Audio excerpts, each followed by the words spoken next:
ሰላም ተማሪዎች እንዴት ናችሁ? እንግዲህ ብዙ ተማሪዎች ሞዴል ኤግዛም እንድናዘጋጅ ጠይቃችኋል። እኛም በዚህ መሰረት ዊንግ 1 ፕሪ ኢንትራንስ ኤግዛም አዘጋጅተንላችኋል። ይህ ኤግዛም ከፋሲካ በዓል ማግስት ሰኞ የሚጀምር ይሆናል ማለት ነው። የፋሲካ ማግስት ሚያዝያ 13 ጀምሮ እስከ ሚያዝያ 17 አርብ ድረስ የሚቀጥል ነው የሚሆነው ፈተናው። በየቀኑ አንድ የትምህርት አይነት ኤግዛም የሚኖራችሁ ይሆናል። የመጨረሻው ቀን አርብ ግን SAT ኤግዛም ይኖራችኋል ማለት ነው። ስኮላስቲክ አፕቲቲዩድ ኤግዛም አርብ የሚኖራችሁ ይሆናል።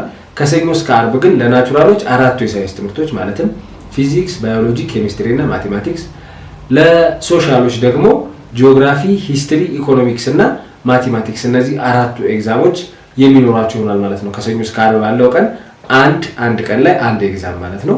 ኤግዛሞቹ አክቲቭ የሚሆኑት ከምሽቱ 12 ሰዓት እስከ ጠዋቱ 2 ሰዓት ብቻ ነው። ፕሮግራሙ ወይም የፈተናው ስኬጁል በበዓል ማግስት ሰኞ ጠዋት ማለትም ሚያዝያ 13 ጠዋት ላይ የኤግዛም ስኬጁል የሚለቀቅላችሁ ይሆናል። ማለትም ሰኞ ምንድነው ማክሰኞ ምንድነው የሚለው ኤግዛም ስኬጁል በቴሌግራም ቻናላችን ላይ ይለቀቅላችኋል። ቴሌግራም ቻናላችንን ጆይን ያላደረጋችሁ ተማሪዎች እታች ዲስክሪፕሽን ላይ ተቀምጦላችኋል የቻናላችን ሊንክ፣ እዛ ገብታችሁ ጆይን ማድረግ ትችላላችሁ። በዛ መሰረት ኤግዛም መውሰድ የምትችሉ ይሆናል ማለት ነው። ኤግዛም ለመውሰድ ምን ያስፈልጋል? ማንኛውም ተማሪ መውሰድ ይችላል። ነገር ግን ኢሜል አድሬስ ግዴታ ያስፈልጋቸዋል። ስለዚህ ኢሜል አድሬስ ክሬት አድርጉ። ከዛ ውጪ ሌላ ምንም የምትጠይቁት ነገር የለም። ኢሜል አድሬስ ክሬት ካደረጋችሁ በኋላ ገብታችሁ ስማችሁን ከጻፋችሁ በኋላ ኤግዛሙን መውሰድ ትችላላችሁ ማለት ነው።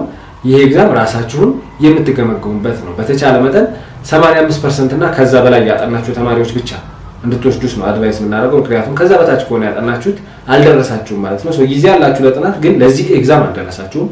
ፈተናው ከብዷችሁ መረበሽ ሊመጣ ስለሚችል እንደዛ እንዳይሆን ተረጋግታችሁ ያላጠናችሁ ወይም ያልጨረሳችሁ 85% ተዘጋጁ፣ በራሳችሁ አጥኑ፣ ቀጥሉ።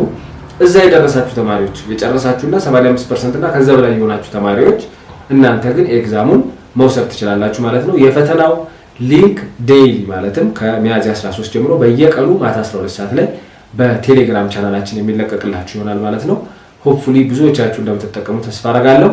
መልካም ኤግዛም፣ መልካም ጥናት፣ በርቱ።